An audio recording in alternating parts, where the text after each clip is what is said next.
Councillor అభ్యర్థిగా ఎవరైతే నిలబడతారో రేపు అధికారంలోకి వచ్చిన తర్వాత కూడా వాడు ఓడిపోయినా ఆడే కౌన్సిలర్ గా మేము సర్పంచులుగా ఎవరైతే నిలబడతారో ఎంపీటీసీలుగా ఎవరైతే నిలబడతారో పట్టణంలో కాకుండా రూరల్ మండలానికి సంబంధించి కానీ ఆలోచించుకుంటే గెలిచినా పోయినా సరే మన అధికారంలోకి వస్తే ఎవరైతే బరిలో దిగారో ఎవరైతే కష్టకాలంలో ఇష్టపడి పార్టీ వెన్నింటి ఉన్నారో వాళ్లే మాకు నిజమైనటువంటి సర్పంచులు తప్ప ఒక గెలిచినోడే సర్పంచ్ గెలవలేనోడేమో సర్పంచ్ కాదనడానికి లేదు.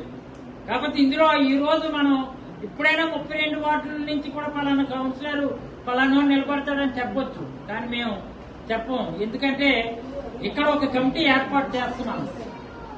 ప్రసాద్ మేము అనుకున్నాం టౌన్ లో ఒక ముఖ్యమైనటువంటి దొరగారిని గాని లేదు గోవింద్ గాని ఇలాగా చైర్మన్లుగా పనిచేసినటువంటి వీళ్ళిద్దరు గాని గుప్తా గారు నేసరావు గాని అలాగే ముఖ్యమైనటువంటి సీనియర్లు ఎవరైతే ఉన్నారో వాళ్ళతో పాటు ఒక పరిశీలకులను కూడా అపాయింట్ చేస్తున్నాం. ఎవరైతే వార్డుల్లో మనం ఎలాగా అన్ని వార్డులకు కూడా రేపు 5వ తారీఖు నుంచి ప్రతి వార్డు విజిట్కి వెళ్తున్నాం.